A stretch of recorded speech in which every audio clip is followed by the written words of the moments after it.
এই গরমে হঠাৎ কোনো আইসক্রিম খেতে ইচ্ছে করলে বাড়িতে থাকা সামান্য কিছু উপকরণ দিয়ে খুব সহজেই দারুণ স্বাদের এরকম ম্যাঙ্গো আইসক্রিম যে কেউ বানিয়ে ফেলতে পারেন।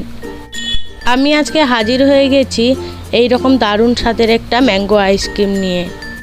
আপনাদের কাছে আমার বিশেষ অনুরোধ আমার এই ছোট্ট ভিডিওটি সম্পূর্ণ দেখার জন্য। নমস্কার বন্ধুরা, ইজি কুক চ্যানেলে আপনাদের সবাইকে স্বাগত জানাই। চলুন শুরু করছি। এই আইসক্রিম বানানোর জন্য আমাদের পাকা আম নিয়ে নিতে হবে। আমি এখানে 3টে পাকা আম নিয়ে নিয়েছি। এই পাকা আমগুলোকে ভালো করে ধুয়ে পরিষ্কার করে নেব আর সামনের দিকটা আমি কেটে নিয়েছি। দেখুন এইভাবে মোটার দিকটা কেটে নিতে হবে। এবারে এটাকে 10 মিনিটের মতো জলে ভিজিয়ে রেখে দেবো, যাতে কি আমের একটা আঠালো ভাব থাকে, সে আঠাটা যাতে পরিষ্কার হয়ে যায় তাই জন্য। এইভাবে আমি 10 মিনিট পর ভালো করে তুলে নিলাম। তুলে জল ঝরিয়ে এরকম আমগুলোকে ছাড়িয়ে নিয়েছি। আমগুলো সুন্দরভাবে খোসা ছাড়িয়ে আমি এবারে এটাকে স্লাইস করে কেটে নেব। এইভাবে আমি আমগুলোকে 3 টুকরো করে কেটে নিয়েছি। আর আমি আটিগুলো নেব না, এখানে শুধু 2 সাইড দিয়ে আমি আইসক্রিমটা বানিয়ে দেখাবো আজকে। আপনারা চাইলে সম্পূর্ণটা নিতে পারেন। এবারে একটা মিক্সির জার নিয়ে নিলাম। এবারে আমের স্লাইসগুলো আমি দিয়ে দেবো, দিয়ে একটা সুন্দর ফাইন পেস্ট বানিয়ে নেব।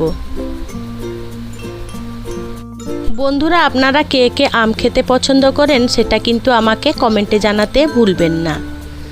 আমি এখানে আমের ফাইন পেস্ট বানিয়ে নিয়েছি। এবারে আমের মিষ্টতার উপর আমি এখানে চিনি এড করব। আমি এখানে 1 কাপ চিনি দিয়ে নিয়েছি, আপনারা বাড়িয়ে বা কমিয়ে নিতে পারেন। এরপরে আগে থেকে জাল করে রেখেছিলাম 1 বাটি দুধ। আমি দুধ অল্প পরিমাণে দিয়ে দিলাম, এখন পরে আবার দুধ অ্যাড করব।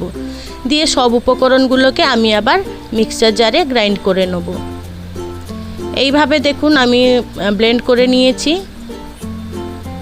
এবারে কালারটা সুন্দর আনার জন্য আমি এখানে ফুড কালার সামান্য একটু ইউজ করেছি।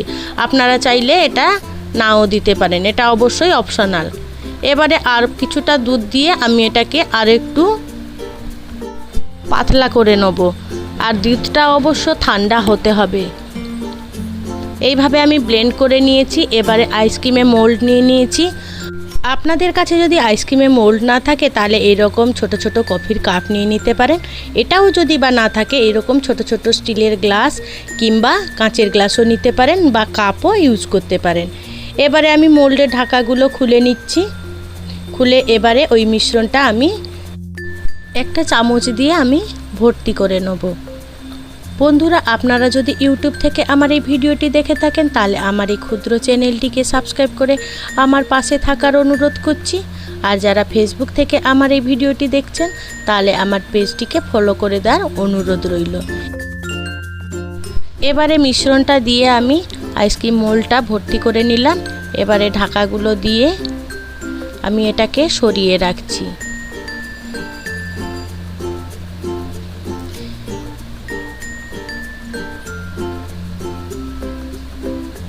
এটা রেডি হয়ে গেল। এবারে কাপগুলোতে দেখাবো। এবারে কফি কাপগুলো নিয়ে নিলাম। কফি কাপের মধ্যে কিছুটা আমি মিশ্রণ দিয়ে দিচ্ছি।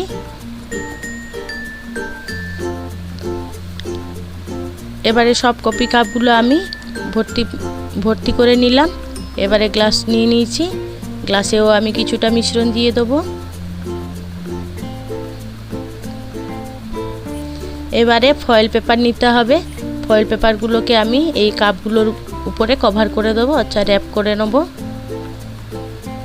এটাকে ভালো করে সিকিওর করার জন্য আমি একটা আরও গার্ডার লাগিয়ে নিচ্ছি, যাতে কি এটা খুলে না যায়।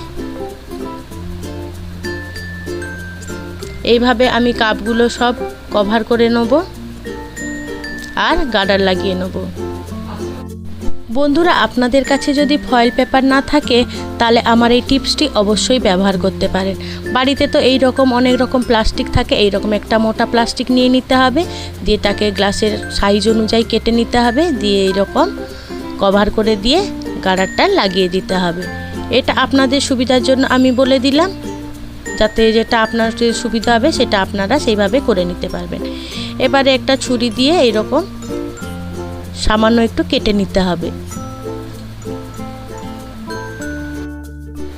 এবারে কাটা হয়ে গেলে আপনাদের কাছে যদি আইসক্রিমের স্টিক না থাকে তাহলে বাড়িতে তো এরকম ছোট ছোট চামচ পাওয়া যায়, চামচের পেছন দিকটা এইভাবে আমাদের লাগিয়ে নিতে হবে। এটা আমার রেডি হয়ে গেল। এবারে আমি কাপগুলো দেখাবো। কাপগুলো আমি এইরকম ফয়েল পেপারগুলো সামান্য একটু একটু কেটে নিচ্ছি।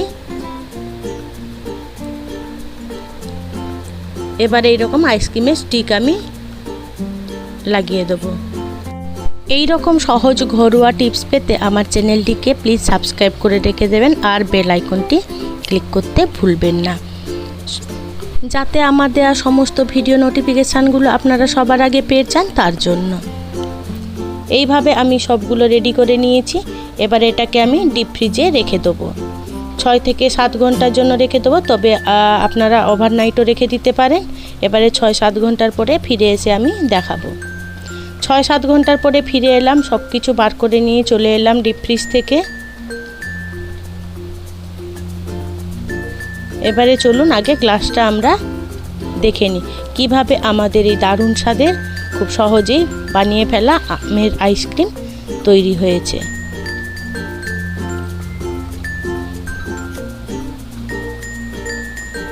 এইভাবে দেখুন আমি বার করে নিলাম, কত সুন্দর হয়েছে। এটাকে রেখে দিলাম, বাকিগুলোও দেখে নিই কেমন হয়েছে। কাপগুলোকে দেখিয়ে দিচ্ছি।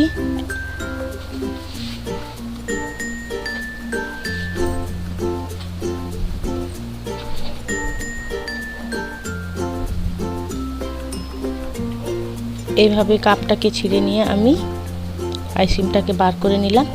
দেখুন কত সুন্দর জমে গেছে। এইভাবে এক এক করে আমি সবগুলোকে বার করে নেব আর এটাকেও দেখাবো। তবে আইসক্রিমটা এত লোভনীয় হয়েছিল, আমার বাড়ির ছেলেগুলো এটাকে টানাটানি করে একদমই লুজ করে নিয়েছে। আপনাদেরকে দেখাতে পাচ্ছি না কীরকম হয়েছে এটা দেখুন দেখাচ্ছি। দেখুন কত সুন্দর হয়েছে। এইভাবে খুব সহজেই দারুণ স্বাদের ম্যাঙ্গো আইসক্রিম আপনারা খুব সহজেই বাড়িতে বানিয়ে ফেলতে পারেন। আর বন্ধুরা, আপনারা যদি বাড়িতে এই আইসক্রিমটি বানিয়ে থাকেন তাহলে আপনাদের খেতে কেমন লাগলো সেটা কিন্তু আমাকে কমেন্টে জানাতে ভুলবেন না। আমার এই রেসিপিটি আজকে আপনাদের কেমন লাগলো সেটা কিন্তু আপনারা জানাতে ভুলবেন না। যদি ভালো লেগে থাকে ছোট্ট একটা লাইক করে দেবেন। আপনাদের এই লাইকটা আমাকে অনেক ইন্সপায়ার করে নতুন নতুন রেসিপি আনার জন্য। আপনাদের অসংখ্য অসংখ্য ধন্যবাদ আমার পাশে থেকে এই সম্পূর্ণ ভিডিওটি দেখার জন্য। আপনারা ভালো থাকুন, সুস্থ থাকুন। দেখা হবে নিত্য নতুন রেসিপিতে। নমস্কার।